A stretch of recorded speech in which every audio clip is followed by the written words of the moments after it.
Bakit humihingi ng palatandaan ang lahing ito? Talagang sinasabi ko sa inyo, walang tandang ibibigay sa lahing ito. Welcome to my channel, ang Kuya Nanding M. Please like, share, and subscribe. Ang akin channel ay tungkol sa biblical, inspirational, and life experiences at motivational. Pagbasa sa Ebanghelyo ayon kay San Marcos, chapter 8, verses 11 to 13. Dumating ang mga Pariseo at nagsimulang makipagtalo sa kanya. Gusto nilang subukan si Jesus at humingi ng isang makalangit na tanda. Nagbuntong hininga siya at sinabi, "Bakit humihingi ng palatandaan ang lahing ito?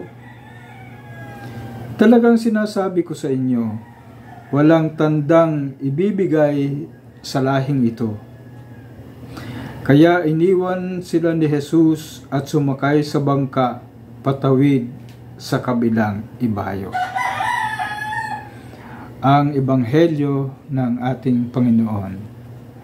Pinupuri ka namin, Panginoong Hesukristo. Pinagninilayan ko ang Ebanghelyo na ito at makikita ko ang mundo ay puno ng tunggalian. Kahit ang mga Pariseo ay gustong makipagtalo at nais nilang subukan si Jesus. Ang kanilang pagsubok ay paghingi ng makalangit na tanda. Kaya mararamdaman mo dito ang praktikal na sagot ni Jesus. Dahil ramdam niya na sinusubok siya ng mga Pariseo. Bakit humihingi ng palatandaan ang lahing ito? Ang tanong niya sa kanyang sarili.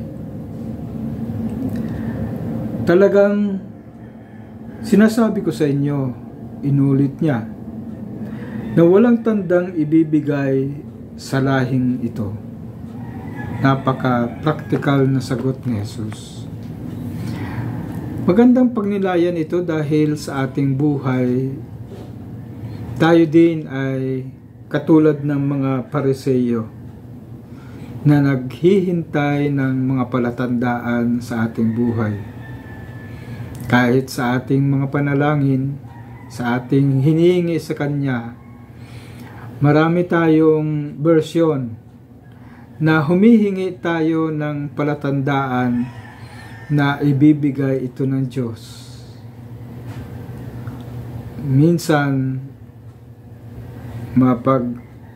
mapangsubok na paghingi. Magandang pagnilayan ito dahil ramdam ni Jesus na ang pananampalataya ng mga Pariseo ay hindi nakabagay sa kanyang buhay.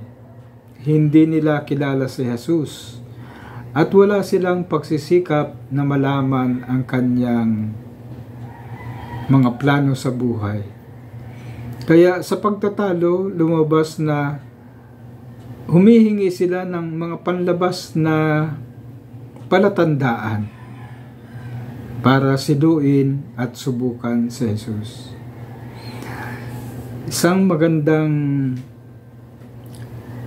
pagninila ito na ang mga tao ay humihingi ng mga panlabas na tanda.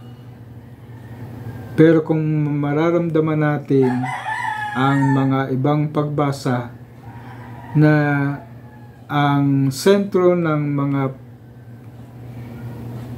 pangangaral ni Jesus ay mula sa puso.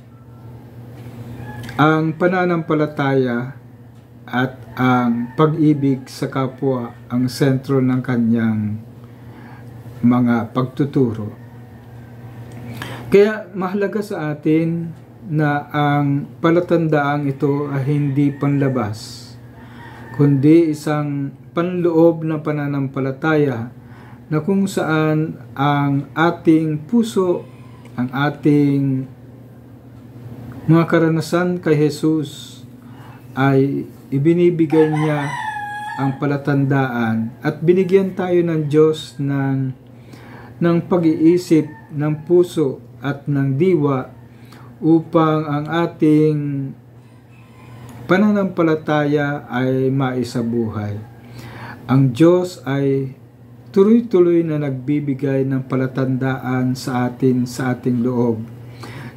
Pagising na lang natin sa umaga, ito'y napakalaking palatandaan na mahal tayo ng Diyos. Ang ating buhay na masaya at kaaya-aya sa ating pamilya ay isang biyaya. Ito ay isang palatandaan na hindi natin nakikita pero nararamdaman. Kaya magandang pagnilayan natin na ang buhay pananampalataya at mga pagsubok na ito ay mahalagang nakaugat sa ating mga puso at pakikipag-ugnayan natin sa Diyos. Naandyan ang palatandaan. Ang palatandaan ay nasa loob dahil ang palatandaan ay nasa Espiritu at ang Espiritu ay nasa loob ng tao. So ito po muna ang aking ibabahagi at God bless po sa ating lahat.